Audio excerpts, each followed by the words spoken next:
What's up, guys? Welcome to the first ever episode 244 of the Kind of Funny Gamescast. As always, I'm Tim Gettys, joined by Fran Mirabella, the third. I'm not used to the flow today. I'm usually the coolest dude in video games, Greg Miller. He'll be making an appearance. Exactly. That was it. Greg Miller. I was waiting for the coolest dude in video games, Fran Mirabella. I thought I got to fill in for him today. No. No. You got the best hair in the business. That was the saddest. Like, no, you're not. No. Obviously not. Well, you did learn a lot about Watto and his history in the pre-show. That you can get patreon.com. I had no idea it was a dewback. Wow.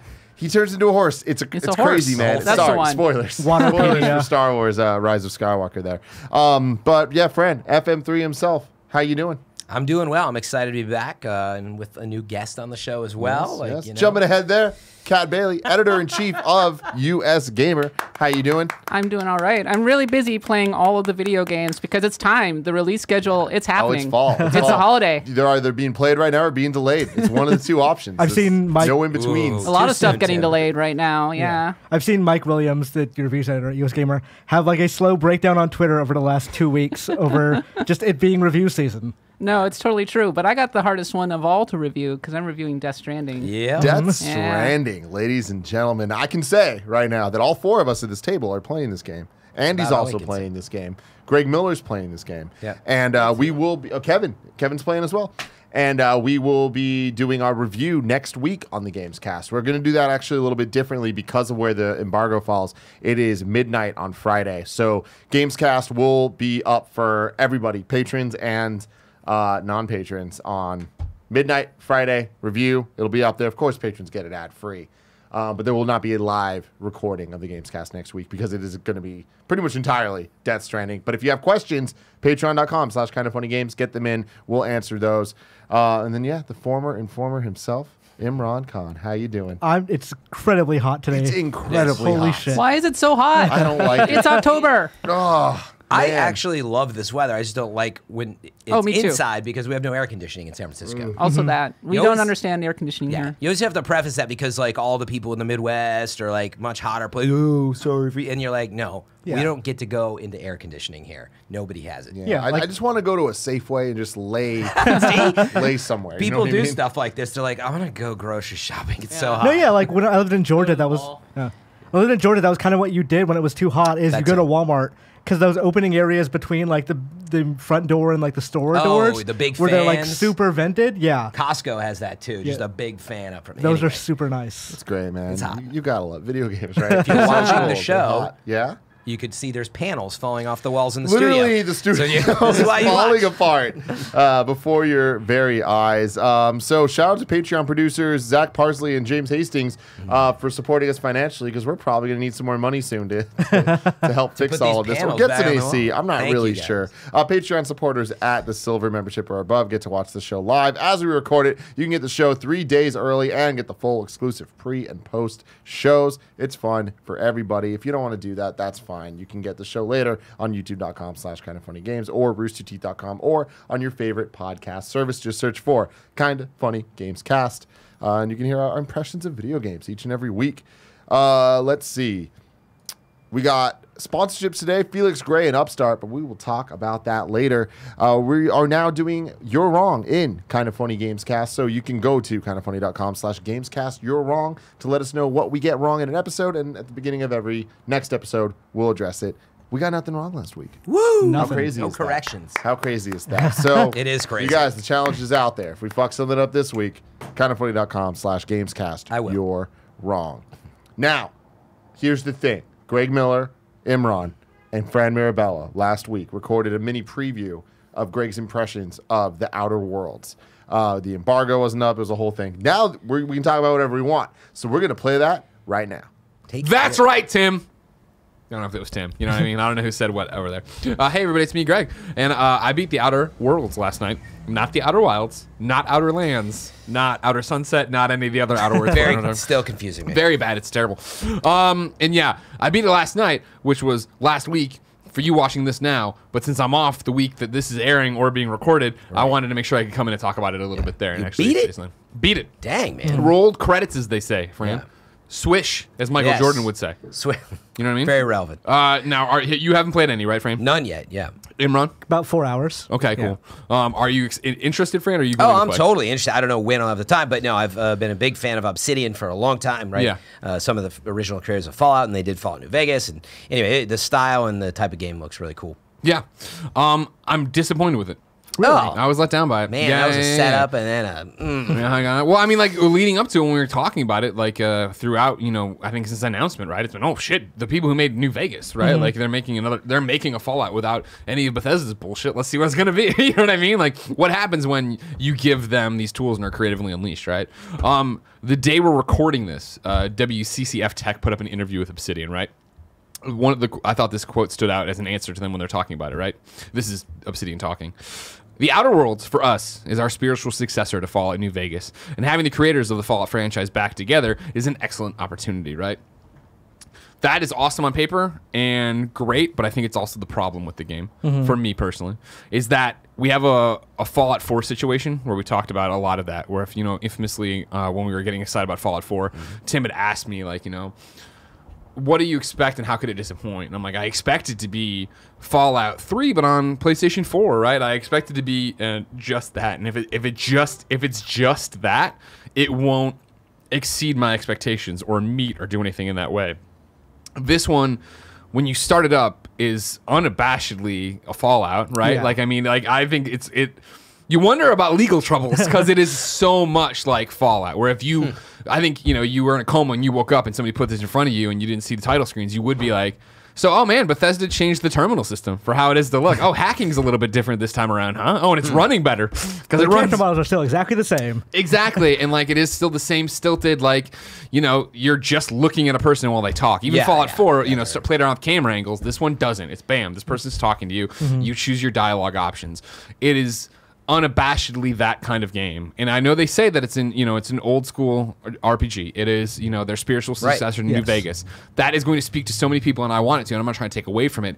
It just didn't exceed my expectations. When we were looking into this, we were all so excited for it from these people, and I didn't see that from them. Right? It is the same stilted systems as before. It is the same dialogue things.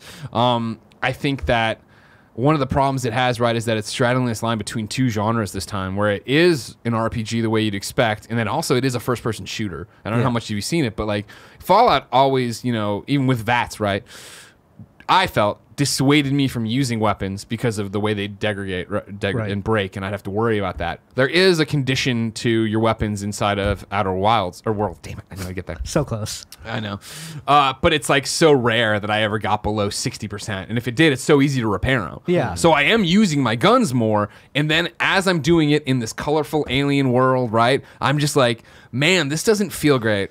And this isn't that much fun to engage in this combat. Why am I not playing Borderlands? Combat feels like an obstacle, like not a fun thing. Like if I were playing in a game with better combat, theoretically, when I go sneak into an area and I have to go kill the guards, I don't have a choice. I would figure out a good way to do that. For me, it's like I'm going to save. I'm going to try this thing. I'm just going to hit him with a sword a couple of times, and like if it works out, then great. If it doesn't work out, I'm going to reload, which is also kind of a pain in the ass. Totally, and that's another thing where I'm talking about, right?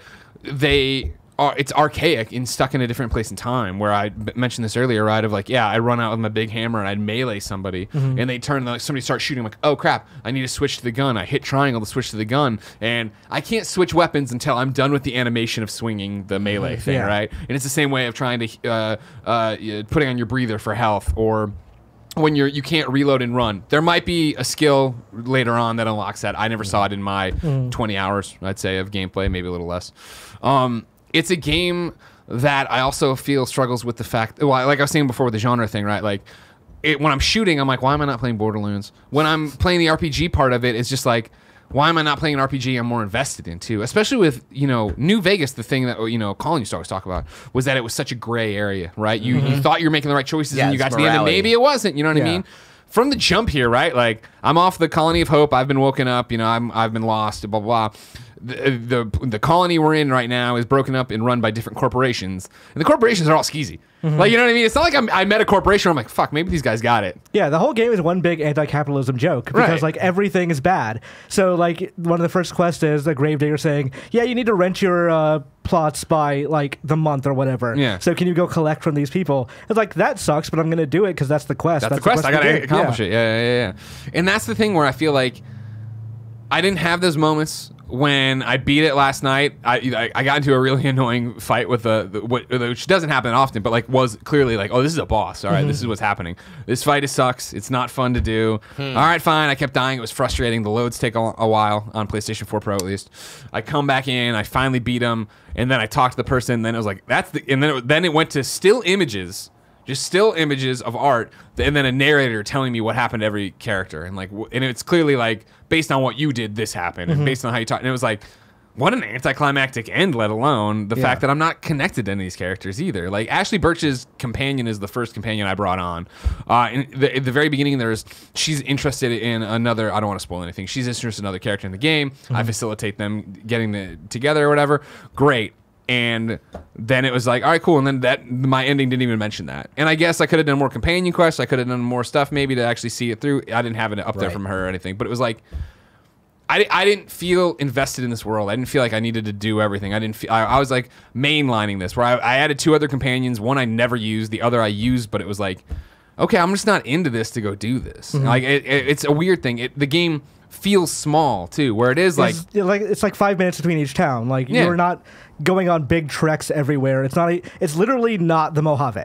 Like if you're looking to like, oh, I want to go get lost in the desert and find my way to a town and, you know, figure my way around the world that way, there's no way around the world. It's not an open world game. Yeah, you don't have that. You never have the Fallout 3 coming out of the vault moment of like, I can go anywhere. Yeah. I can go, and you can. I can go down this path or that path. And it's that thing, when you go down them, you'll find homes that are boarded up, right? And then if you find one that's open, it's like, you can go in there, but a quest will eventually bring you back there. Yeah. It's not like I was finding things that were buried off there. Now, granted, I need to be clear, too, of like, I didn't play this the way I play Fallout because it didn't feel the way Fallouts feel. So maybe there are those stories and those beats hidden in the world, but from the very first few towns when it feel like I wasn't getting that out of it, I stopped playing the game like that. Yeah. Well, I'm like, if that's not going to be there, why would I try to turn over every rock? I will say the story is very modable. So like early on in the game, you're like, go talk to the mayor. He's going to send you on a quest to do something else and all that stuff. Yeah. And all you need is just like a thing he has. So like, why don't I just fucking kill him? Yeah. So I do that and everyone freaks out. They're like, why did you do that? And like, it let me answer like, because he had the thing I needed. Yeah. Like, that's very obvious. Yeah. So, like, I just skipped all of those quests. I could do that, and like, oh, that's cool. I remember how RPGs used to do that, even though I reloaded because, like, the character I'm playing wouldn't have done that. Yeah. But, like, it's cool that the story does wrap around whatever it is you choose to do. And that's the thing is, I do think, granted, I've only beaten it once, right? I think the review email about this talks about, like, this is a game meant to be played multiple times. Right. I didn't enjoy it enough to where I want to turn it back on. It's honestly one of those things. If it hadn't been like, if I didn't want to review it, I probably would have stopped playing it because it was just like, oh, there's better first-person shooters and there's better RPGs for me to get out there and play. It's not bad. I know I'm being very negative right now. I'm not saying it's bad. It did not meet expectations, and I don't think it's doing anything special. Right. It's trying to be a better Fallout. It's trying to be a better first-person shooter. But it just. See, I think you and I came at it from different expectations. Sure, please. Because like the Private Division label and like Obsidian in particular, they pay themselves as an indie developer now. They're not like making games for Bethesda. Well, now they're owned by Microsoft. So I know what you mean. But so I always saw this as we want to do what like Inafune did with Mega Man or Igarashi did with Castlevania. We want to make the indie successor to those games. Totally. And this is the indie successor to Fallout. It's the exact same game as Fallout New Vegas. And that's my problem. Is like I just feel like I knew that coming in, and I actually was applauding it that when they were like, it's gonna be like 20 hours, 30 hours. Right. Which, and granted, I think I for sure played all of Sunday, so that was like 10 hours there. I'm estimating I was between 15 and 20 for this. But again, I just was so not invested in the world. I really didn't branch off after the first few worlds into like the story, the side mission stuff. Because the first 2 for sure it was like, I played it like I play every RPG.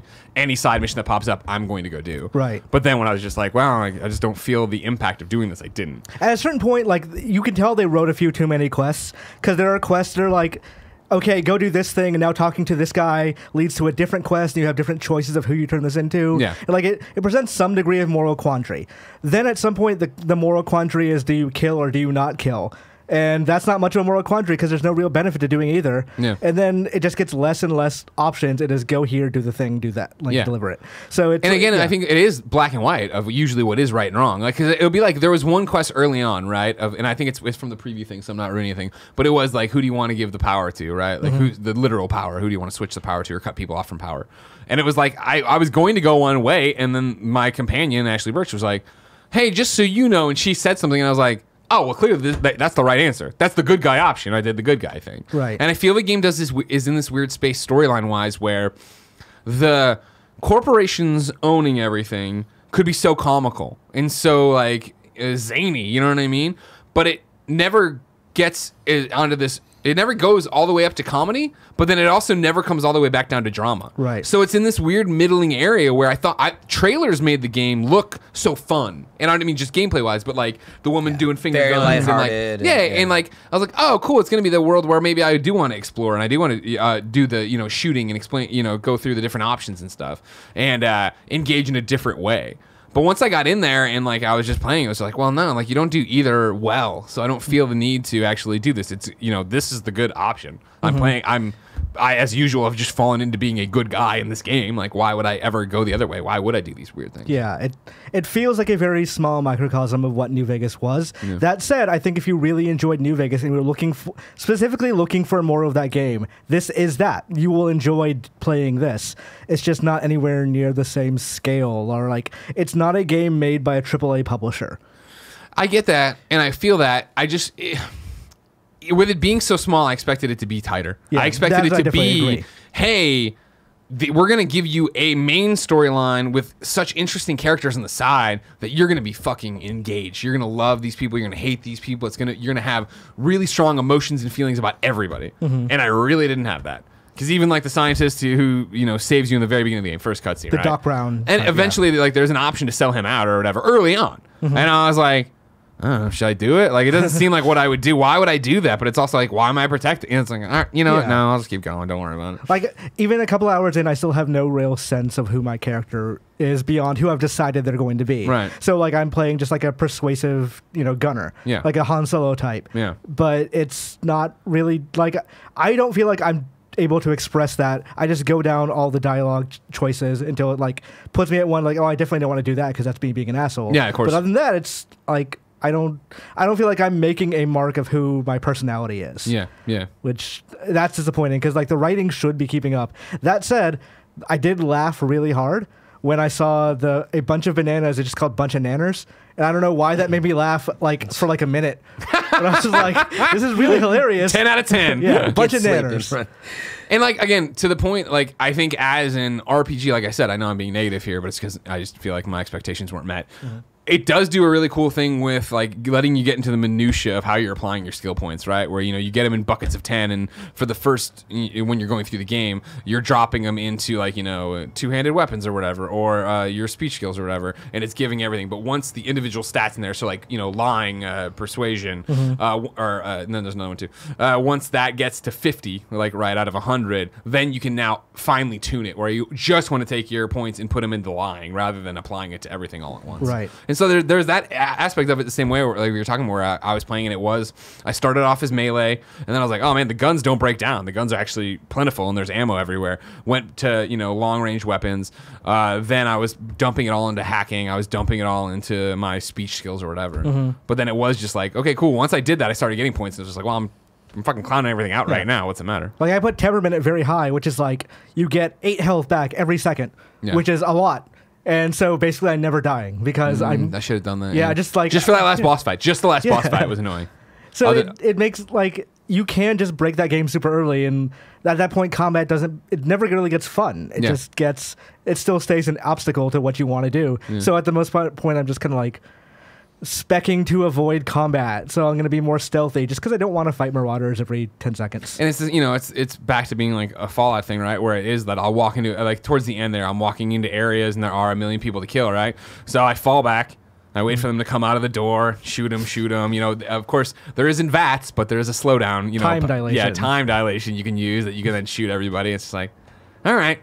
Like, it's a fine game. It's a fine RPG. You know what I mean? I like it a lot more than you, but I can't disagree with everything you're saying. Yeah. And again, it's like the weird thing about it is, it's not even that I don't. It's not that I don't like it. You know what I mean? I just critically have these problems with it because when I was playing it all day Sunday, like, you know, once I got in, I'm in and I'm playing it. But I did find myself eventually towards the end of the day being like, who's this? What's going on? I don't skip. And then, like, you know, like I'm playing the thing last night, the finale of it, and it got to a point and some other people came and helped me.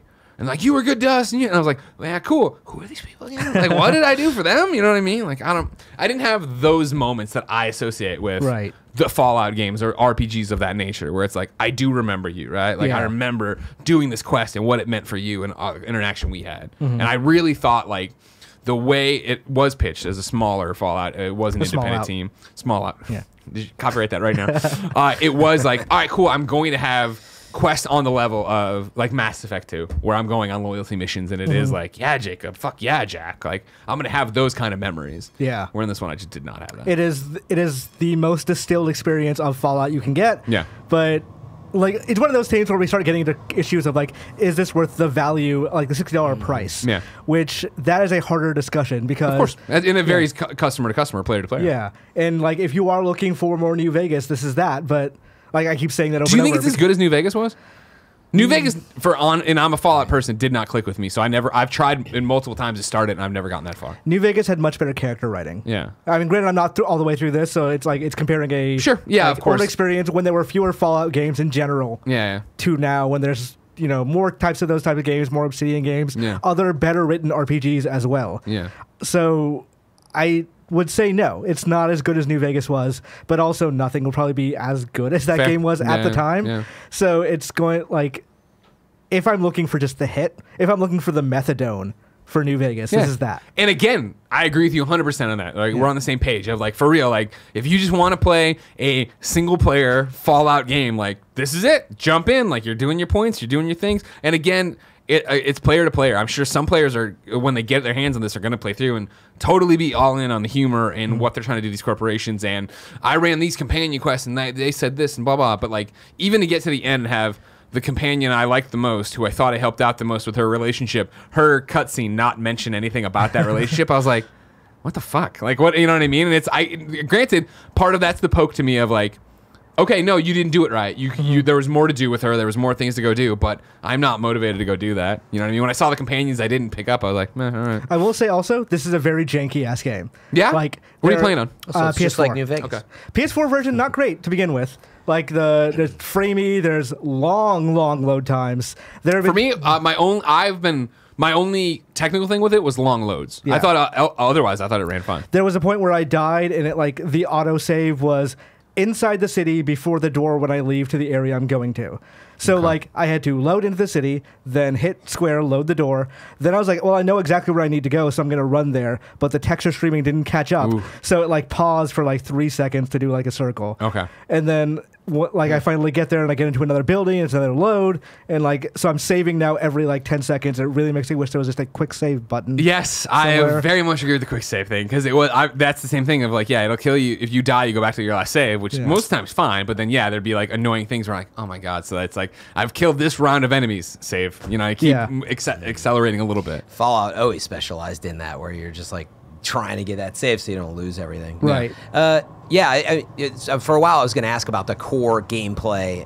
It seems like you answered a lot of that. So there are a lot of, in other words, Obsidian is very known both for the character stuff, but also the pen and paper, Dungeons and Dragons style, like turn-based. Did it have more of that hardcore feel of sinking points into stuff? And there's, sinking points, sure. Because even when you felt like it was unique and impactful on how you play. I mean, you know what I mean? No, but I was like, maybe that's the problem. From the jump, I knew I wanted to do hacking. I knew I wanted to do speech skills. So I'd been applying so much that it wasn't until really end game stuff where, like, I'm talking about, like the final couple missions where I'd be like, oh man, this, like, the boss, literally, like, the boss standing on their side, he's cleaning our clocks because of his annoying ads that come out. But it was like, cool, there's a door that's lock pickable over here, and I'd walk to it, and I'm like, it's 78 lock picks, but this is at straight 100. Yeah. And it was like, all right, well, I guess I could have gone more into that, and maybe on a replay I would, or maybe if I would have, in that moment, if I was like, well, I'm going to go run all the side quests I didn't do and get stuff there. But yeah, it's a game that I played and finished, and I do think falls into, even though I'm knocking it in terms of size and scope, falls into the Fallout 4 camp, where it's like, that's the thing I did. Like, I had fun doing it, but like, hey Greg, what was your favorite moment of Fallout 4? I'm like, whoa, platinuming it? Like, you know what I mean? Like, there's no quest in that like Fallout 3 that's like Fallout 3, meeting the fucking robot underneath the White House who thinks he's the president. Like, that's awesome. That was an amazing thing to do. Or even the Liam Neeson storyline of like, going through trying to find your dad at Fallout 3. Yeah.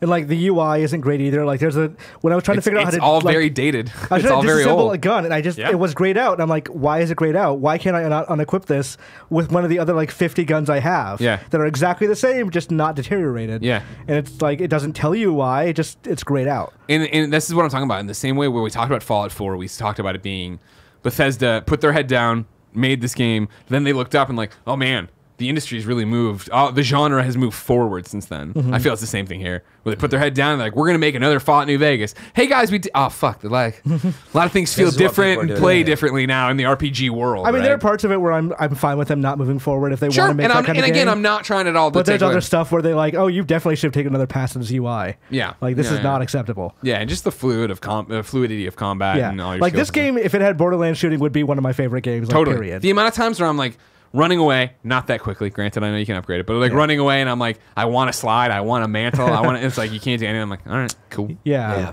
I tried to sneak into a building, and I was like, oh, well, there's like boxes here that are like perfectly spaced to jump on, but just that last jump, you can't mantle over it. So I was like, oh, well, then why is this here? Totally. Yeah. And there was one where I was like, they wanted me clearly to go down this path over here, but like there was a box I was on an upper level, and saw the objective down there, and just climbed up, and then just like jumped like all weird off to the side, like hurt my leg and huffed my thing and went and did it. But it was just like I could just imagine my character like all awkwardly getting up there and then just falling off. And all right, yeah. Also, like controller stuff of like there are buttons that should not be. If it's a dual analog first person shooter or first person game. Yeah. So like most of my interactions are on square. Which is like, so I'm constantly taking my thumb off the right analog stick, holding square for a thing, then putting it right back on the analog stick. And once you notice that, it becomes like a very like obstructionist thing of, I want to get into this thing, but I'm taking my hand off the camera so often. Even the same thing of like the quick select for guns, right? To get to your gun wheel. Right. Like, it's you hold triangle. You hold triangle and then move it around to where you want, and then you have to hit X to confirm. It's like, why not just let it drop. Move it over, come off triangle, and it goes to the gun. It does feel built for the PC in that way. It's kind of quick select. Yeah. Quicker select. Quickish. It's quickish. Yeah. Quickly. Yeah. So yeah, Outer Worlds again. I don't think it's a bad game by any stretch of the imagination. I don't more think positive on it, but like I definitely agree with everything you're saying. It's not the game it should be, but it is kind of the game that. Are you going to play more of it? Probably. Now that we've done this, I don't need to rush through it. Yeah. So I'll probably take it at a more, standard pace and get back to other games. Do you think future Imran, present Imran for them has played more? Should we kick it to him to see if he has any updates? I have probably played more by this time. Okay, well, I want to know if future Imran, where he's at right now with it. So let's kick it to him. Now, Imran, we're going to talk about what you think about the Outer Worlds. By the way, how many times is that going to happen Everybody's this year? doing it this year. Yeah. Oh, my God. And Greg, by the way, was, now that reviews are out, it's really interesting having come off last week. He was the only person I heard from. Imran only, at the time, had played 4 or 5 hours. Right. And his impression was sort of like, it's okay. Like, I have a lot of issues. And then all these reviews come out, and I was like, man, I'm digging this. So I'm very curious to hear. I'm pretty shocked about this too, because when we were at the Star Wars event for Jedi Fallen Order, Kat was there too. There was a lot of people we were talking to that seemed to be more on Greg's side than when we're seeing all these reviews come out. And of course, everyone has different tastes and are kind of going into things differently. But I was pretty shocked by the reviews being as high as they are. People had certain expectations that I think were maybe a little unfair to it, because when it got announced, everybody immediately said, Fallout New Vegas, it's being made by the original Fallout people. It's totally going to be like Fallout New Vegas, right? We're getting the open world Bethesda RPG that we've always wanted from the people who made the original Fallout. This is going to be great. And even now, I'm still seeing a lot of comparisons to Fallout New Vegas. It's not entirely fair to this game because it's a much smaller scale, much smaller team, much smaller budget. It's built around really highly focused, well-written, well-designed quests. It's built around just different aspects. Like it's not a full out open world sandbox, as it were. It has much more discrete areas. I think Vampire the Masquerade or even KOTOR is a better comparison point for the Outer Worlds. So people are going to go in expecting Fallout 3, and they're going to come out going, well, that wasn't Fallout 3. Yeah. Which is, it's not entirely unfair to like have that criticism for the game. That I do think it, like, that is actually one of Greg's problems, is that he mentioned he's underwhelmed. It didn't do anything really different from Fallout New Vegas and did it in a smaller scale. But at the end of the day, I feel like it focused much more on character writing. Because last time we talked about it in the video before, I was 4 or 5 hours in. Now I have finished the game, and I think for me it was about a 10, 15, 20 hour thing. But other people have said 30 to 40 hours for them, so I guess I didn't do a whole lot of side stuff. Greg said like 20, I remember, right? Yeah. It's quite short, like 25 hours. Booked it. Yeah. Like it also depends on your build too. I talked my way out of a lot of quests. People were asking me to do things. I'd be like, "Hey, my persuade is high enough that I don't really. Can you just give me the thing I need?" And I'm like, "All right, fine." Did you have just shot them too? Dialogue is could've shot really them, strong yeah. in this one. Yeah. But there are choices to make. There are definitely choices to make, and there are moral choices. There are economic choices. There are per character choices. There are choices for your party. So if I'm carrying around 2 people, they are fantastic in battle, but they don't get along in the same way. I shouldn't have that party composition, because if I make one choice that will piss one of them off, no matter what I do, then I should have 2 people that agree versus 2 people who are going to disagree all the time. Yeah. Because especially they don't necessarily react well in battle if they're not happy with me. Which is, I'm not sure if it's a actual I like those statistic party thing. dynamics. That's cool. And like I think Dragon Age Inquisition tried to do a very similar thing.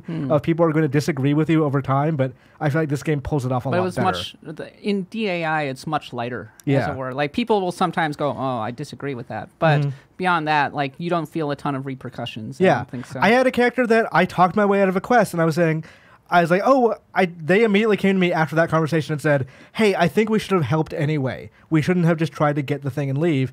And my thing was like, "Okay." And then I immediately changed them out for someone else because I don't need that shit. Fuck this guy. Yeah. Wow, really? See, I want all of my companions to like me. But I'm not gonna. If I'm gonna talk my way out of quests, I don't need somebody who disagrees with the idea of talking out of quests. Okay. You're coming with a charming person. Like, my build is charming, persuasive. If they're You're shady, man. Yeah. I love it. I mean, I'm not a fighter in that game. Like, to the point where I made a build that made it so enemies get intimidated by my existence. So if I come up to them, they start cowering, and then I beat them up while they're cowering. So did you do that for that feeling of power, or did you do it because you don't like the battle mechanics? That, mostly. The latter. Is that the battle mechanics don't control well. Interesting. You don't think so? No. I think it's fine. They are fine. I think, what did I play? I played Doom 2016 right before this. Okay. Yeah, so See, if you're comparing it to a pure polished- shooter, that's one of the best. I'm not like- intentionally comparing it, but like when I was playing it, I was like, oh god, this feels so slow. How Okay. much shooting is there? Depends if on you how much you play play. it, call it, play it in. If you so play it you've as a avoided- warrior, yeah. Yeah. You could go and kill everybody. Yeah. Yeah, one of the big points of this game, and that kind of separates it from maybe the Bethesda games and makes it like the Fallout New Vegas, is that theoretically you can just kill everybody you meet. Yeah. And you can still finish the game. It's going to be a much shorter game. You're Yeah. not going to get nearly as many quests, but you can do that. Which You is could wipe out cool. an entire town, and like Yeah. you'll lose what do you call it, alliances with the corporations, but for the most, like, you'd still get everything you need from it. But like as an example, opening 40 minutes, right? Like I'm sure there's a opening cutscene, some talk, some tutorial. How soon do you get to shooting, and then how much of that is there in that it's like 40 right away. minutes? Yeah. Oh, it's like really? 10 Yeah. minutes, if Oh. not. And under it's that. first-person shooting, Yeah. controls, all. Yeah, so I played the preview demo at an event, and the opening scene has you on a planet, and there are hostile aliens that you're fighting just immediately. Yep.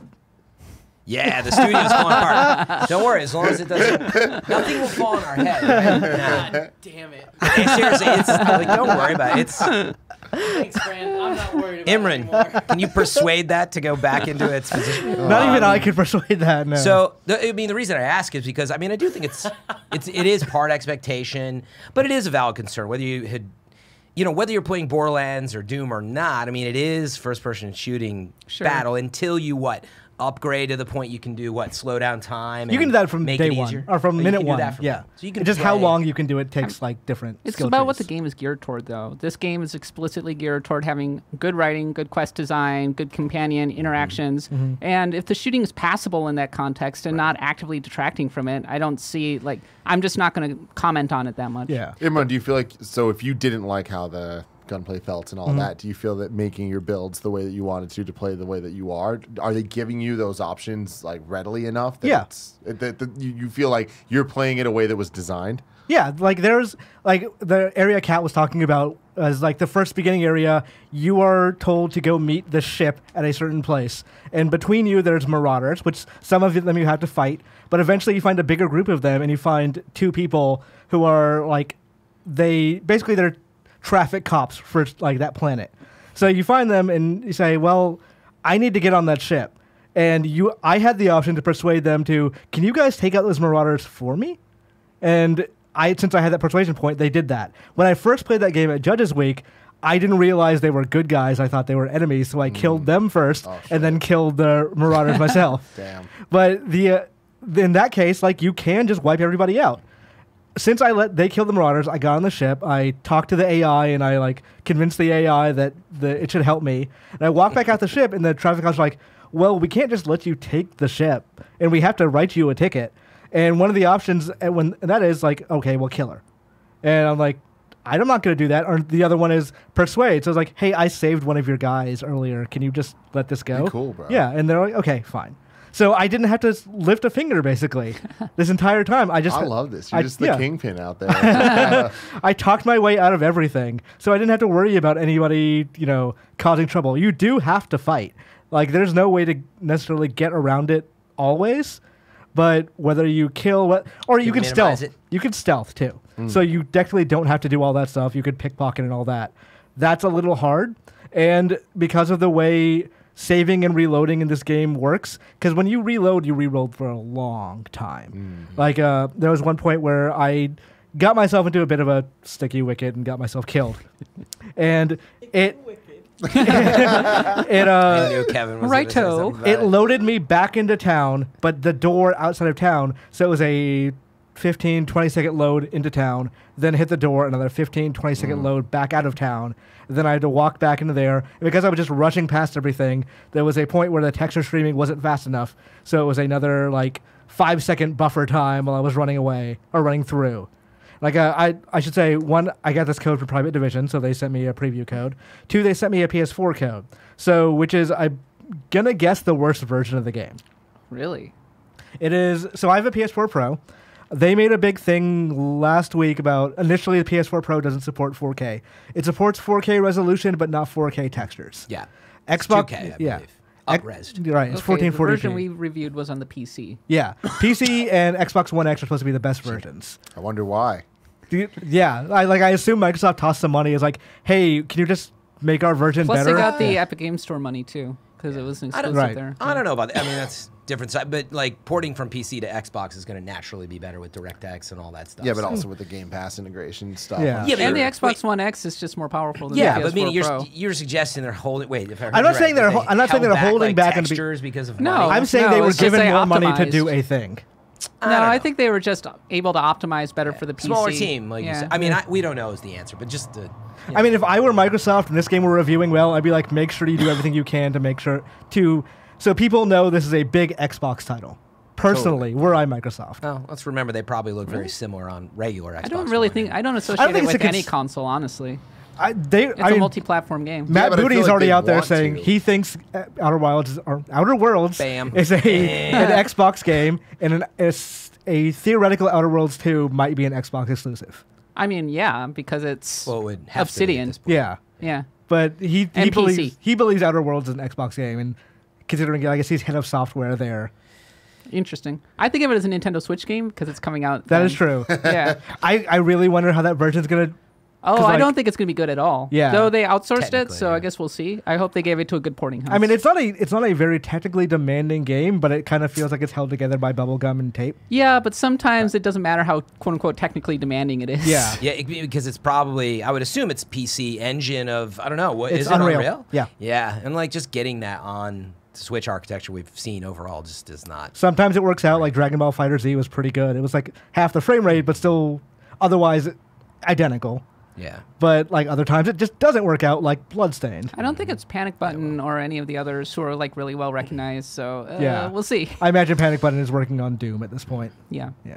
But wait, so did I get the impression right? So you're like, take it or leave it, kind of like how Greg was about the game. I didn't disagree with anything Greg said. I was just more positive than him about it. Yeah, you were a little more optimistic about just a game about, I guess, making choice and how that can be fun. Right. Where he was like, I don't know, I didn't feel driven to go forward. I think a lot of it's going to depend on how much the story hits you and the way it hits you. Yeah. Like, obviously, I'm a flaming liberal at this point. That's not a shock to anyone. So, like, a big story about how corporations are fucking up society is an appealing story to me. intrigues Yeah, it's a more anti-capitalist story. Like, one of the first the towns you go to, the first guy you meet there is like, hey, I have a quest for you. It's like, okay, this sounds pretty cool. He's a grave digger, and corporations require you to rent out your grave site. Or, like, before you, like, as you're living, you pay monthly. You rent it out until you die? Until you die. And at that point, a family member has to keep paying for you. Oh, It's that's like, great. can you go collect this stuff for me? And it's just like, honestly, very ghoulish quest of, hey, the corporation demands you pay up. And they're like, God damn it, I don't have the money, and I'm going to die soon. I need to do something. Did you persuade him? You could just, like, intimidate people to just, I'm not going to do any quest for you. Just give me the damn money. Corporations make you pay for your death until you die, but if you run out of money, Yeah. you're screwed. Or like there's Whatever that means. a guy I patched up and like, hey, I have some med kits. And you're shot. Can I help you out? He's like, no, because I get a pay cut if somebody else who's not in my insurance plan patches me up. I was like, this isn't a joke. This is actually real life. That, like, Taken straight out of the U.S. healthcare system. yeah. Damn. So like that kind of stuff is appealing to me. I could see how that doesn't always hit. Won't hit for everybody. God. Another Holy panel shit. fell off the wall. That's two. Let's keep count. Two off the wall. Is this a So- heat thing or is that There's like? gonna be one more left. Yeah, it's a Yeah, heat we're ready. thing. Yeah. This So started last week, and I have double-sided tape now, like really good one that I'm gonna replace it with. But we were able to just kind of place it all back in place last week, and I was like, it'll hold. Yeah. It's October. It's all coming not back gonna- to there's not haunt gonna be ya. heat waves. Just in time for Halloween. So what I was gonna say though, Kat, you seem to like it a lot Oh. more. Like, is this your type of game? Maybe I'm up on it. So I host a podcast about RPGs. So I'm always going to be kind of behind role playing. It's made by two legends in Leonard Boyarsky and Tim Kaine, and also a really capable team from Obsidian. And so I kind of want to support it anyway because I think we need more of these RPGs, especially from people who are kind of legends in their own right. Like I said, they created the original Fallout. Yep. I mean, that's a big freaking deal. They made Vampire the Masquerade Bloodlines, one of the greatest RPGs actually ever.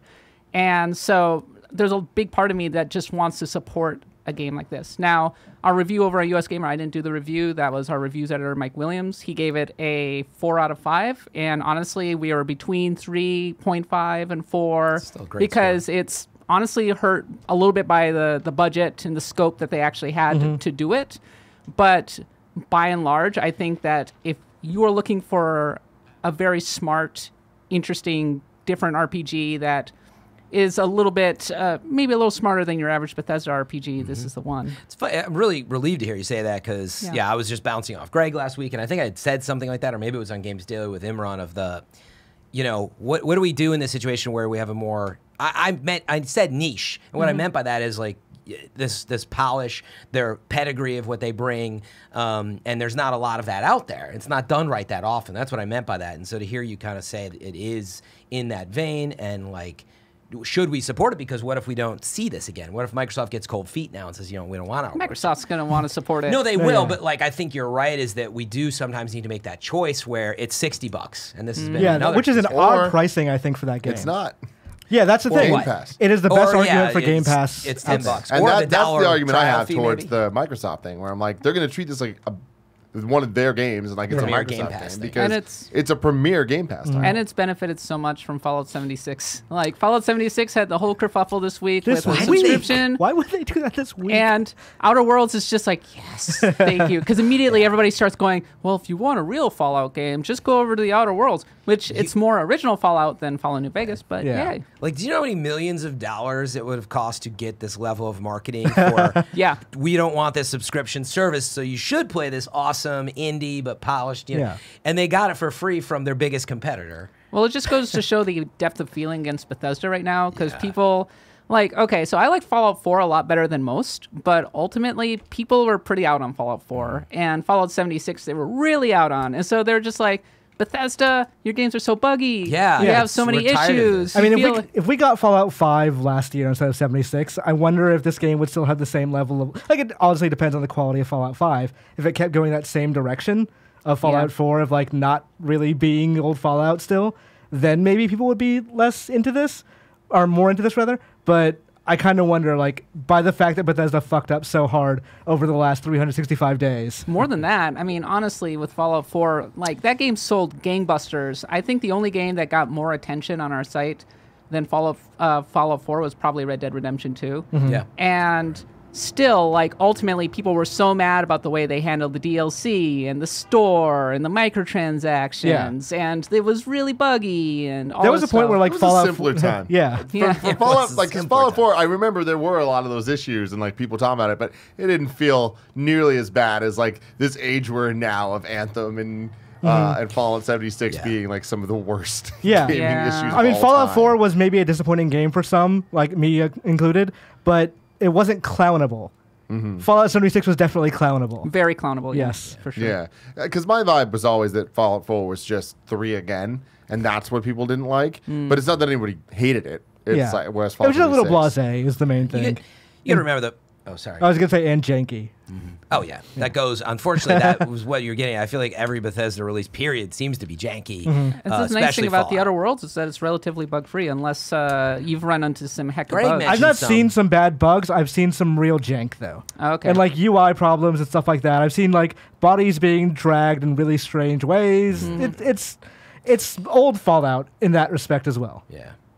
But I was gonna say you got to remember Fallout 76 is different in the sense of it being online. Oh, yeah. Persistent. It's very different, and you know. But it looks so outdated in so Yeah, many it sure ways, like does. from a graphic standpoint, and the actual combat is real bad. The fact that they build a Fallout game around combat is flat out insane to me, because the combat in Fallout is bad. It's always Yeah. been bad. For what it's worth, I'm glad that they attempted it, and I hope they stay behind it, because I love the concept of living in a post-apocalyptic, persistent world with like a changing online service. It's such a cool concept. I thought you were going to say, like, end that at just post-apocalyptic world. Like, you have the secret dream of living in a post-apocalyptic me? world. Like, Right. yeah, Mad Max Fran is going to... Actually, I kind of that would be pretty cool. Frenetic Fran. It's But not anyway, a repair product in the future. I like that they're going down that road. So in other words, with Outer Worlds, you guys almost. I normally say it right. You get in Good my job. head. With Outer Worlds, I feel like that's on a really good path to actually continue to stay in this. This again, niche may not be the right word. This path of they do things a little more narrow, but well. It feels like a And- proof of concept, honestly. Like, I feel like this is almost a pitch to Microsoft to just like, all right, Let's go. we can do a sequel now. Let's go all out. Yeah. Let's go crazy here. Yeah, All and hopefully out. that's it. But like then Fallout. Fallout 76 Without can the stay fails. on its online persistent world path. We could be years out from whatever Fallout 77. I mean, BGS has 2 more games before they can get to a new Starfield. Fallout. Yeah. Yeah, and then whatever Starfield is, and then maybe we It's get like a Fallout 3 5 years as out well. or something. I don't know. Yeah. Next gen is probably what that is. Yeah, So, for Fran, sure. hearing all this from everybody, where do you stand out of Worlds? Fuck. Do you think you're gonna? And we all need to get like zapped when Yeah. we get it wrong, so we just Yeah. we're afraid to say it until we. I'm think looking about forward it. to the year wrong next week, just saying Outer Worlds, Outer Worlds. Yes. But do you think you're gonna pop into this? I don't have the time. I will say that as we established on the pre-show, story. Like I do love good cinematic stories and all that. Like I love cinema and movies, but like I don't know, when it comes to getting into games like this and the choices, making it, like I'm always a gameplay person first is what I'm getting at. And so I think like I would enjoy it. I think I'd have some of these problems with the jankiness like you said, but I just don't have time to play it right now. But I feel like I got, from everybody, it feels like a 7.5 that if you're into that type of thing, 7.5 out of 10, you should check it team-tier out. game, yeah. Yeah, and that's the vibe I'm getting. Some people really love it, right? And so it over-indexes, like all these people that I think are into the world giving it 9s, and I'm like, I totally understand that. I don't yeah. think Just I'd be on crave it, that yeah. end of the spectrum. is I'd what probably I'm give it like an 8 personally, but if like you're really into New Vegas, then you could that's- give this a 9.5. I see those reviews as totally legitimate. So it seems less of a concern, though, than when I first heard about it from Greg, I guess is the point. And even maybe what you heard at, the preview event from a lot of folks. Like, it seemed a little more concerning based on what I first heard. Now the reviews are out and hearing from you, I'm like, honestly, if you're in this type of genre, fans of the genre, you might like it a lot. So Yeah. I think it's probably going to be the second best RPG to come out this year after Disco Elysium. I've heard good things about Disco Elysium, but I've not. It's in the running to be our game of the year now. Really? Wow. Yeah, like Mike and Katie really love that game to the point where I'm just kind of side-eyeing it, going, I really want to play this, but I got to play Death Stranding, but I really want to play this. I'm also in that same position. Yeah. Poor us, right? Kat, I want to hear about Shenmue 3. Oh my God. yeah. So Imran, you've been playing through Shenmue to prepare for 3? No, I've been playing Shenmue 2 just because I want to stream the game. I've never seen it before. Okay. But I figure Shenmue 3 is coming out, so I'm like, why don't I get? Because I assume by the time Shenmue 3 comes out, 2 will just be straight up spoiled for me anyway. Turns out there's not that much to spoil in Shenmue 2. But I'm interested in seeing how Not being Shenmue spoiled on a 20-year game. Right. If I've made it this long, then why not? Good just go ahead job, and you. Yeah. Just watch a recap on YouTube. You know it's out there. I have to know firsthand. It's like Shenmue story. I in have 2 that minutes. sickness. So Kat, what's your history with Shenmue? I don't have history with Shenmue. Okay. So you're just jumping into 3? Sure am. Wow. really? How's that going? Oh, okay. So last week there was this preview event. So I drove all the way up to Larkspur, which is in the North Bay. It's like Marin. And I was in this tiny office for Deep Silver, and they put me in the streaming room. And I just captured Shenmue 3 in their kind of early access demo for the next 4 hours. And it was so weird because this game totally has been airlifted out of 1999 and dropped into the year 2019 with everything. And now granted, so I haven't played that much original Shenmue. I don't really have a history. I don't really care about the series. So I'm coming into it from the vibe of somebody who appreciates older games, who likes RPGs, who might be sympathetic to the series, but also never really got around to playing Shenmue because it's honestly, if you're going to complain about pacing, this is the series. Oh, yeah. Yeah, especially the original Shenmue. This one has a bunch of quality of life improvements over the original Shenmue. I can't speak for Shenmue 2. Things like, if you need to fast forward to the nighttime, in the original game, you just had to wait. You just had to hang out and wait until nighttime came around. Breathing world. Yeah, Shenmue 2 lets you do that, but only when the story calls for it. Yes. So sometimes you just don't. Same get with the Shenmue chance. 3, Okay. actually. Like sometimes you'll just get a little UI prompt saying effectively, do you want to fast forward until the night so that you can do this thing? And that's the appeal, like the weird appeal of the original Shenmue is that it was a living, breathing world. You feel like you're in this crazy virtual world. It's at the intersection between original adventure games and then open world sandbox games. Yakuza is the most natural descendant of Shenmue. I've played Yakuza. I enjoy those games. Sega claims there's no lineage whatsoever, but they're huge liars. Come on. Yoshi worked on Shenmue. I don't know what he's talking about. So Shenmue 3, you're in this little Chinese village, and you're with girlfriend. I'm not exactly. I don't recall her name. Green hat girl. Yeah, green hat girl. She appears in visions. I assume she has some role in Shenmue 2. You're hanging out with her, and you're trying to find these thugs. And so you're walking through this village, talking to people. There are a lot of mini games to play, much like in Yakuza. So you can play a game called Lucky Hit, which you drop the little ball and try to get all the way down. You can play dice. You can race turtles. Okay, I'm all about the turtle race. The turtle race is awesome. I was kind of hoping that they'd be the same colors as the Teenage Mutant Ninja Turtles. No such luck. Damn. There's Kung Fu with really stiff, really stiff Kung Fu action. Is it like the normal battle system, or? Yeah, is it still QuickTime based? It's not QuickTime. It's like straight up like you're fighting. It's Rock'em Sock'em robots kind of thing. Yeah. How does the turtle race play? Well, you gotta keep hitting square a lot. Oh, okay, cool. And then it'll move, but then sometimes it'll get stuck, and so you gotta like hit it harder or something like that. I won the turtle race. Yes. Congrats. Yeah. There are martial arts training. This game might have one of the worst localizations and or voice acting I've ever heard. I want to hear about this because I know Yu Suzuki told the returning voice actors, make it sound like it did 20 years ago. They sure do. Okay. Oh my God. So at night you go to your girlfriend's house or something. You're hanging out. You can walk. She's like sitting here knitting. You walk up and you sit next to her and she's like, "Hello. Tell me about your father, my father."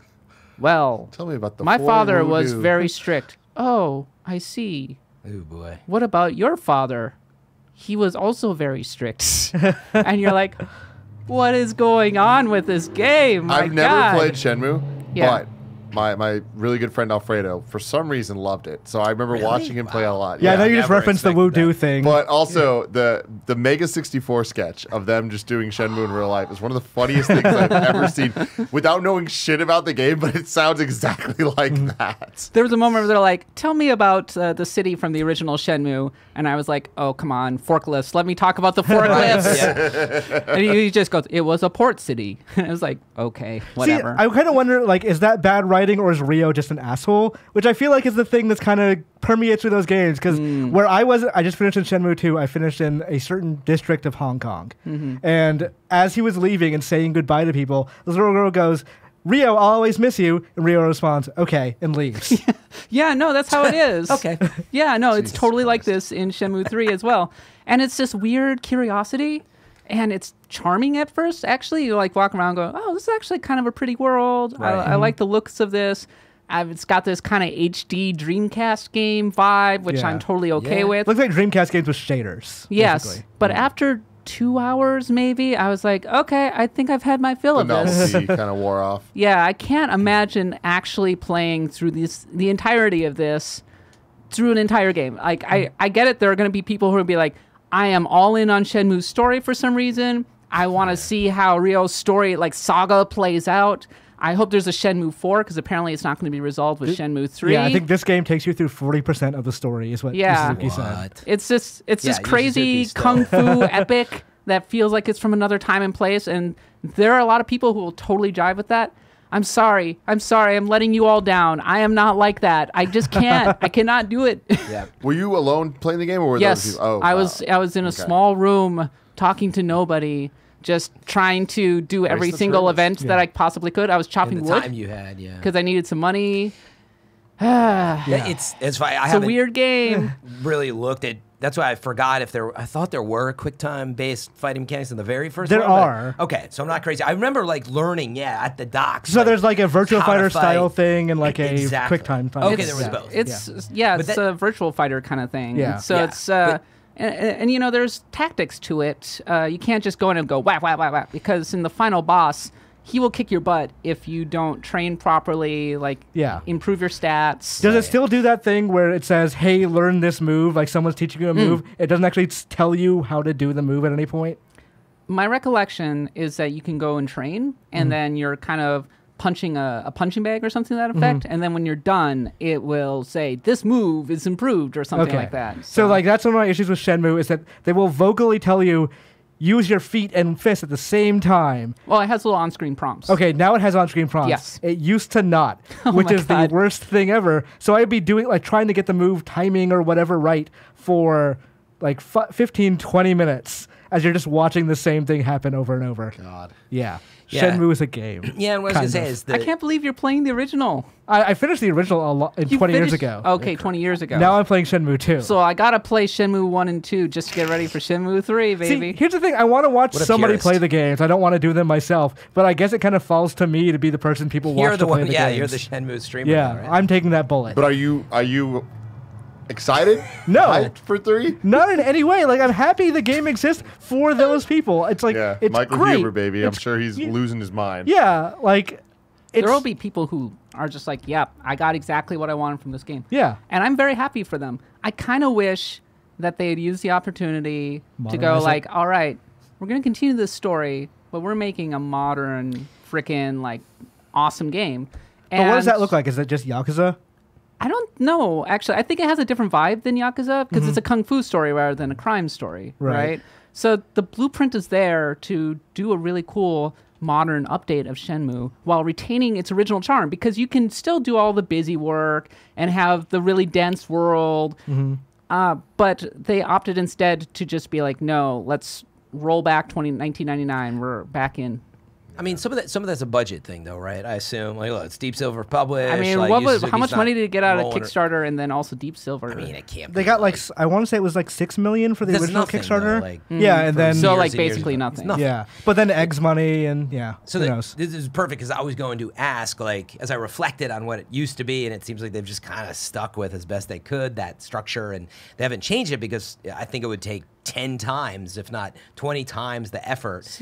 But just to finish the point, I honestly feel like the right thing to do, and I think it's impossible we won't see it, is it's the Red Dead Redemption treatment for this game, right? Like, in other words, for me, Red Dead Redemption felt so much like the RPG A of a distant living descendant of Shenmue, yeah. Yeah, well, living and breathing in a world where, like, a game where you would go and get excited because you could open every drawer and examine crap and stare at it. Like, that's what it was about. And, like, Red Dead has some of those traits now where you're like, I joked when we were talking about it on the show, it has a smell. And it sounds like, this has still a smell to it. It's got there's something about this world. Like really robust. granular actions. Yeah, but unfortunately, it's really outdated, so it's a little stale Yeah. in terms of the smell. So I don't know. I feel like if they could get it, you guys tell me though. You've been playing it. What if it got a little more like driven action moments that are highly cinematic?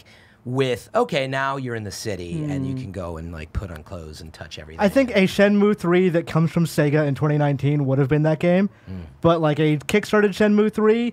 No, this yeah, is I what didn't this is expect what it. fans want. I think. Yeah, well, a Kinda small like core of Bloodstained. fans Yes. who have fond memories of the original Shenmue. But I think that someone who's recognized like Yu Suzuki, who has a franchise that at least is recognized, because Shenmue 3 was a big deal when it got announced at Sony in 2015 at the E3 conference. Like, couldn't he have gone to a big publisher like Sony or Sega and been like, give me money, I want to make Shenmue 3, we're going to do a modern update of it. Like, surely you would have been able to do it. I think if Sega were willing to do that, they would have done It's it. an But open world kung fu game. Come on. You know what? I think the problem is it's never sold gangbusters, right? And so it's hard to. There's a reason it's on Kickstarter. The games were They've originally gone to on other- Dreamcast, which was a failed console. Yeah, it came out on a failed console. Yeah, but even And then Xbox. Yeah. and then Xbox. Which at the time was not. But also remember, Shenmue 1 was at the time the most expensive game ever made. at the time. So it had very little chance of ever making back that profit. Yeah. And I think, again, that's what brought me back was like the world then in 1999 or 2000, whenever it launched. I guess 2000 maybe. 99. I mean, it would have come out. It Shenmue didn't come came out at in launch. Japan in 99. So 99 was launch. For its So- American launch. It was out in Japan for a year by then. So I think it already came out in Japan. Well, But it came out that anyway, year, yeah. For its time, I did remember that of like, holy cow, you can walk down to was the amazing. docks. Yeah. And that's why I thought of Red Dead, where I honestly, I have issues with it, but overall, I was like, oh my goodness, like the world. And so maybe not exactly that because I think there's a little bit of that like overproduced Hollywood vibe to it, and we don't want Shenmue to be that, but I think if it could get closer to it, there might be something there. I mean, yeah, Shenmue was the progenitor of pretty much every open world game that exists today. Yeah. Honestly, like, we credit GTA, but I don't think GTA 3 would exist in the same way without Shenmue Yeah, it would. existing. I think that it Do you think would. so? It totally would. I mean, you're GTA telling me 2 cops is- and robbers in 3D with kind of a sandbox thing. Once the technology became available, But it I think would've. once you get to that sandbox thing is when you start crediting Shenmue for In it. fact, I think GTA 3 probably was produced completely independently of like Shenmue in the sense of like, did the Rockstar were they even aware of Shenmue is what I'm wondering. Yeah. I mean, they all they are learned- such media consumption horrors at Rockstar. I would be shocked. I mean, that's giving it a lot of credit. Like, I would agree, like all games influence each other, but you could argue that Ocarina of Time like influenced where GTA went as well as Shenmue, right? Like, granted, it was 1998, but in 1996 or maybe even 95, we were seeing like this open world 3D stuff, which at the time was not that as- was the not a dream, thing. right? Yeah. To have a living, breathing sandbox that you could go live in. Like, that was a dream in the 90s, and it was realized in the early 2000s. Yeah. Tim's getting worried about the studio here? Yeah, What's well, happening? here we No, got I'm watching another that one back there. It's on Tim, its just way tap down. I'm just Tap it down. no, we gotta let it fall let's just let naturally. it fall Yeah. in its I natural look way. forward to the Actually, hate mail for Shenmue. While we wait for it to fall, let me tell you about our sponsors. This episode of the Kind of Funny Gamescast is brought to you by Felix Gray. You may not realize it, but the average American blasts their eyes with bright screens for 11 hours every day. When you consider how much our day revolves around our devices, it doesn't seem so crazy. I know that's true for me. right, Kev? Whether I'm at work looking at my computer screen, whether I'm at home watching the TV, whether I'm laying in bed or anywhere really in my life on that phone looking at the screen. My eyes burn, Tim. Kevin got some burned eyes, you can tell right now. The fact is we can eliminate extensive screen time from our lives, but you can protect your eyes from it with a pair of Felix Gray blue light filtering glasses available in both non-prescription and prescription. The majority of Americans live with tired, dry eyes, blurry vision, or headache caused by screens. And if this sounds familiar, Felix Gray glasses are for you. They filter out 90% of high-energy blue light and eliminate 99% glare coming from your daily barrage of screens. Unlike other blue light filtering glasses, Felix Gray uses proprietary blue light technology embedded into the lens as opposed to a cheap coating that can easily chip or scratch over time. Felix Gray frames are handcrafted from the same high-quality materials used in high-end designer frames like organic Italian acetate and German-engineered steel. Wow. That's fantastic. My friend Curran, he has some of these. He loves them. He has these nice black ones. I think they're the acetate. And he's been loving how much easier his eye strain situation has been. How much less eye strain he's having? You know what I'm talking about. It's the good parts. It's the good stuff. Don't go another day looking at screens without the help of some Felix Grays. Go to felixgrayglasses.com/kinda for free shipping and 30 days of risk-free returns or exchanges. That's felixgrayglasses.com/kinda. FELIXGRAYGLASSES.com/kinda. Also, shout out to Upstart. As most of us have found out the hard way, getting into debt is oh so easy and getting out is oh so hard, especially if your credit score ain't great. Thankfully now there's Upstart.com, the revolutionary lending platform that knows that you are more than just your credit score, and they offer smarter interest rates to help you pay off high interest credit card debt. Upstart goes beyond the traditional credit score when assessing your credit worthiness. They actually reward you based on your education and job history in the form of a smarter interest rate. Oh man, if Greg Miller could have used this back in the day, it would have helped him during his credit woes, as they were. They actually reward you based on your stuff. Like I said, they believe that you're more than just your credit score. They make you so simple to understand as a person and as a credit. Pregnant pause there. The best part, once the loan is approved and accepted, most people get their funds the very next business day. The next day, can't get much better than that. Free yourself from the burden of high-interest credit card debt by consolidating everything into one monthly payment with Upstart. See why Upstart's ranked #1 in their category with over 300 businesses on Trustpilot. And hurry to upstart.com/kindafunny to find out how low your Upstart rate is. Checking your rate only takes a few minutes and won't affect your credit. That's upstart.com/kindafunny. Upstart.com/kindafunny. It still hasn't fallen. It has not fallen yet. It's gonna fall. Like if it sticks the entire show, I'm gonna be very impressed. Yeah, me too. I hope it does You should now. premiere this Does anybody want to live. have take a bet on whether it? Yeah, totally that's what I was stays gonna up? say. You should do a premiere playback. This on thing's YouTube so- going down. So Yeah, people that- have a chance to bet on it. I'm pretty live. sure by the end of the post show, this thing will It's be staying down. up. I'm on team staying up. It's basically salty bets, but I'm gonna go with it's gonna stay up. Kat, gonna go you, fall, for besides sure. Shenmue, you wanted to talk about FIFA. Oh man. Why? Do I have to? What? It's one yeah, of the biggest so- games in the world. What do you mean why? I mean, do you play? No. Do you but know it's- anyone that plays? Yes. Do you name Yeah, one You me. do person? too. Think Name of one who plays person. this. Think of who plays this all the time. Craig Barrett. That's right. Great. Okay. Doesn't cool. matter. He also plays tons of Destiny. There was a video editor that used to work at IGN on the video team. Great guy. But he plays so much FIFA. It is one of the biggest games out there. Oh, absolutely. Like you go outside the U.S. and it's just ridiculous how popular FIFA is. Yeah. But we're in the U.S. Even in the So US, what are your it's thoughts? quite popular. So So much hate for It's not hate. It's just setting the stage. I have a question for you all. Do you guys have a guilty pleasure game where you're playing it and you're like, man, this game's not very good, and I feel kind of bad for actually putting a lot of time into it, but it's kind of my drug of choice, so I'm just going to keep Spirits Shenmue going. mode in Super Smash Brothers. Sorry? Spirits I mode thought in you were Super going to say Smash Mario Brothers. Kart. Yeah. And Mario Kart Tour. I'm Tour. done. I gave up the drug.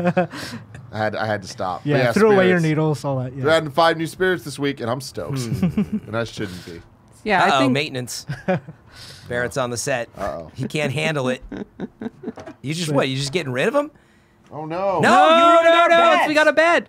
It was gonna stay. Look, he can't even get it off the wall. He can't even get it off the wall. Oh, no. Oh man, Barrett. We'll what a never know. buzzkill. You ruined everything. Buzzkill Barrett.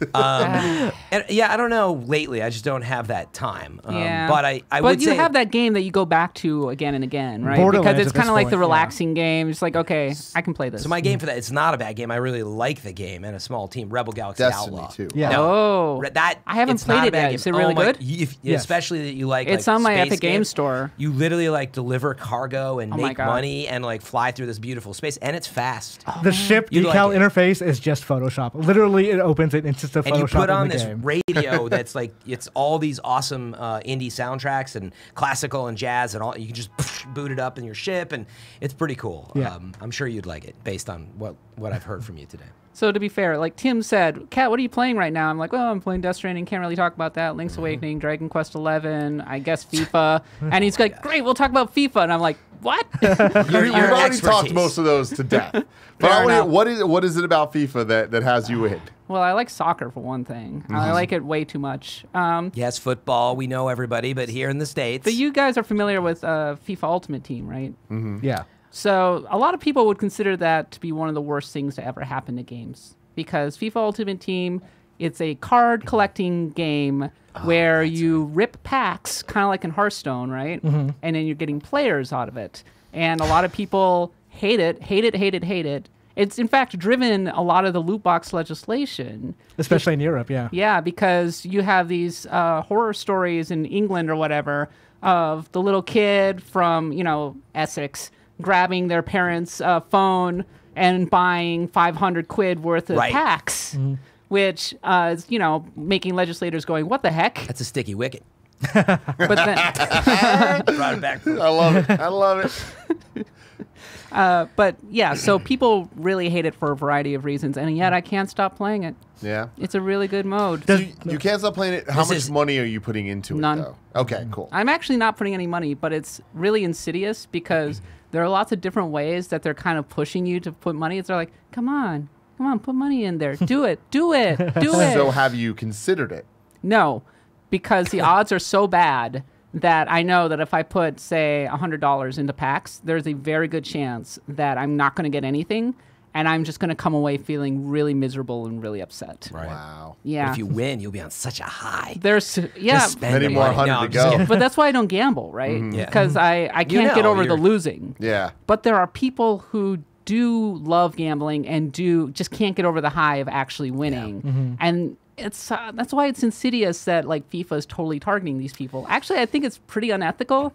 And it's why I have a lot of self-hatred for actually playing this mode. Do we know if they've released, because Apex released the odds. Do we know if FIFA has done the Oh, same they thing? have, because So they were you required can by look- law. Exactly, yeah. You can look the odds So up the now, thing so- is that they just listed as the top ones. So they have these special cards, right? It's like Team of the Year, Team of the Week, Team of the whatever.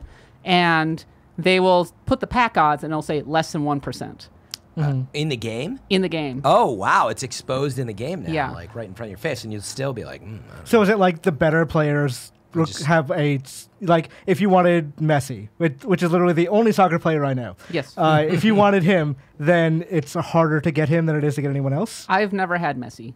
Yes, but like getting the odds of a Messi is like really low because the way that they structure the packs is they'll say, "Oh, you'll get 12 things out of this pack, 6 golds and 6 rares." And you're like, 6 rares, you say? That's awesome. Here's the problem.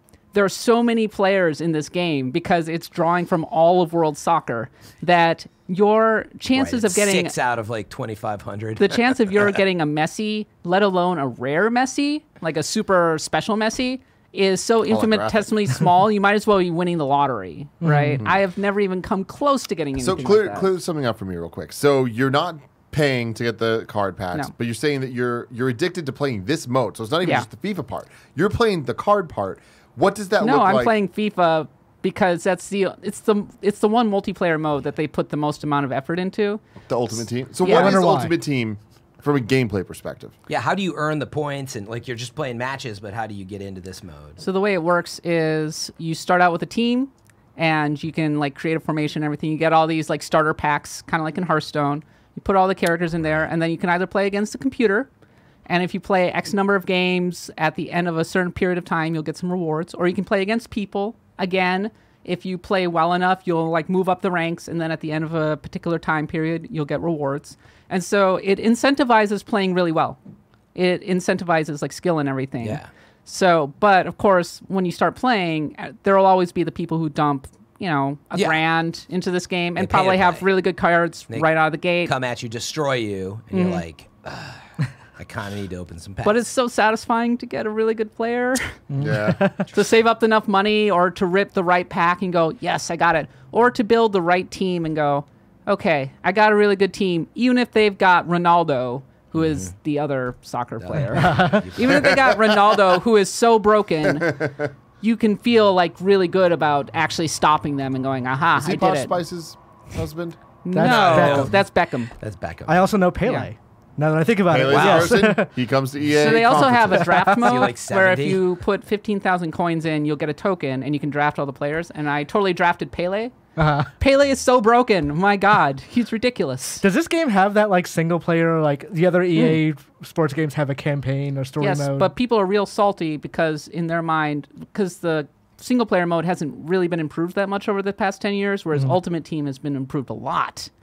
And so a lot of people are very mad about that. Yeah. Yeah. I can see very why mad. EA would put the money where the money comes back. Yeah, and when the developers will always be like, "Whoa, no, we totally put effort into the single player mode. See, we added this one thing this time around." And it's like, yeah, but you like added objectives and you put a really nice sheen of production values on Ultimate Team. It's obvious where your priorities lie. And not only that, Ultimate Team has totally poisoned the rest of EA because their CEO is Andrew Wilson. Andrew Wilson came out of EA Sports. Yeah. Yeah. And the so game. his reaction to the investors, he basically told the investors, all right, we got FIFA Ultimate Team making so much money. We're going to do this for all of our games now. And that's what directly leads to Star Wars Battlefront 2 and all of the other stuff. And if you go and read a lot of the exposés, I play a lot of EA games. What can I say? If you go and read a lot of the exposés, it'll be like, well, yeah, they wanted a Ultimate Team style mode in Amy Hennig's game. Yeah. How? That's not going to work, Star Wars Ultimate Team. And then with Jedi Fallen Order, we're not going to get that? Do you believe that?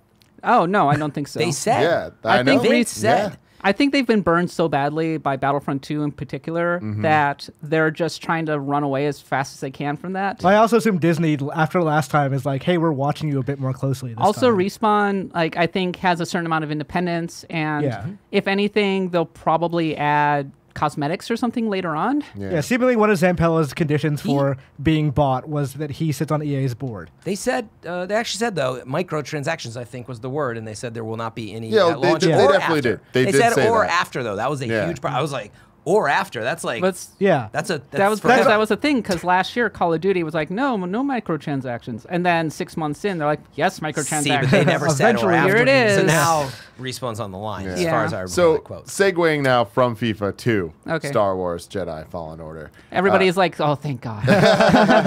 We talked about this a couple weeks ago, but what are your impressions of the game? Oh, okay. So Fallen Order is basically Metroid Prime 3 meets Dark Souls. And I liked Metroid Prime 3 back in the day because that's the one where you travel to different planets, right? Yeah. And you have a lot of freedom to go to those planets. Sometimes you'll arrive at a planet and you won't have the technology that you need to access it, so you got to go elsewhere. They're basically doing that with Fallen Order. Totally cool. The gameplay is fairly granular and like very tactical, which I really enjoy. If you just go in and start hacking and slashing with the lightsaber, you're going to have a bad time because a lot of the characters have invincibility frames and that kind of thing, so you have to be really considered. Parrying is a big part of it. The boss battles look awesome, but most important, I think this is the first Star Wars game I've ever seen, and lightsabers have been around since the Atari. Like, one of the earliest Atari 2600 games was this game called like Lightsaber Battle Arena or something like that. But lightsabers have not been great in games because they've never really had They're billy clubs. yeah, they're like billy clubs. Like in Force Unleashed, it was all about the Force. The actual sword felt like a baseball, or the lightsaber felt like a baseball bat, right? It's the same with Jedi Academy, which did it the best it could, but it had very discreet. You have the single attack and then you have the double attack. Yeah. The problem with lightsabers is that they're so powerful. You don't want them to be too OP, but you Yeah. also want them to feel real good, Yeah. right? Well, I think they've managed to hit the balance in Fallen Order for the Balance most of part. Force. Yeah. I agree with you there, and we talked about it a lot more in detail a couple weeks ago. But like, I'm excited. I can't wait to get the code for this game. I hope it comes sooner than later, because the combat feels very satisfying, and I feel like it's going to teach me to be better at this type of game in a way that these games normally don't. Or at least the ones that I play, because I'm not a Souls guy. So it's like to me, it's more like coming from Devil May Cry 5 this year to this is like very jarring. Where I'm like, fuck, I can't go in and just like do crazy stylish stuff. It's like you got to really kind of wait and hold out. I love the timing of the blasts of lasers of like pulling up to shoot back, but you also, that sense of power is still there because when it is just stormtroopers you're facing off against, you're taking them down quick once you're actually getting close enough to them or reflecting towards them. But if you get overwhelmed, you're screwed, even by these low-level one hit takes them down enemies, because there are those invincibility frames, and there is so much kind of thought put into enemy placement and that idea of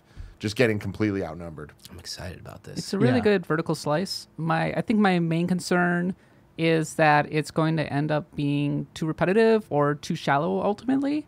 I felt really good about what they were showing, and so they didn't let us fight the Ninth Sister, but it was available. Like, you could go up front and try it out. And apparently it was a very hard boss battle. I didn't actually get to try it out because I was too busy going over to Dathomir, which is in the game, which I think is pretty cool.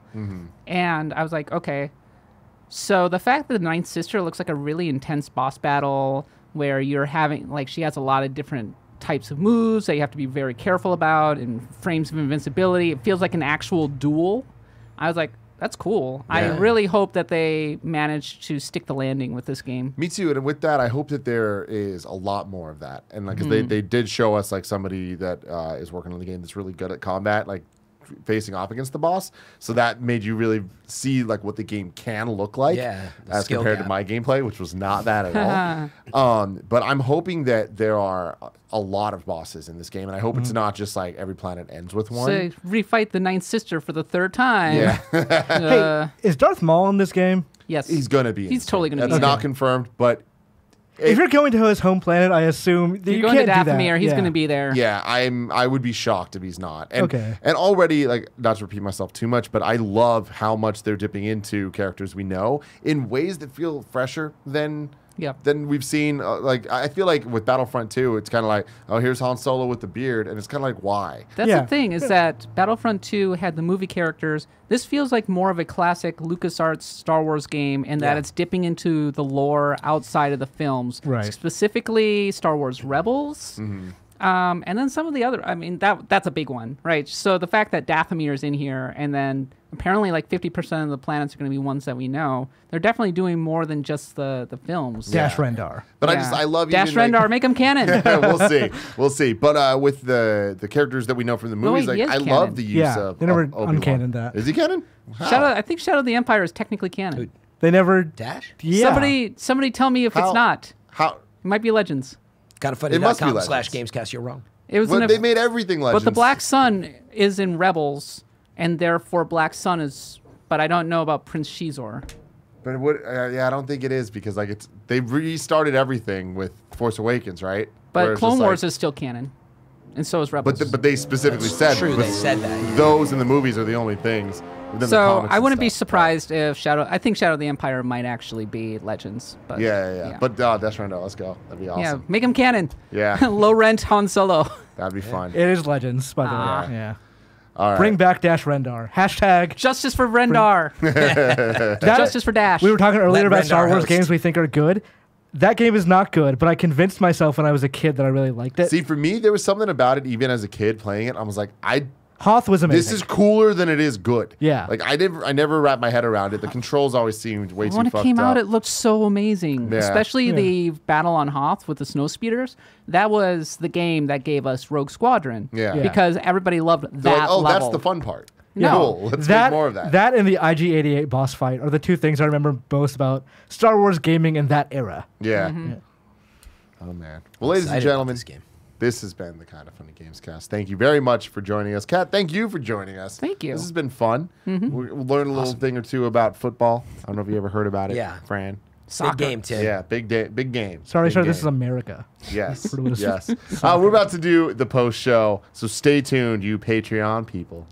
And here we go.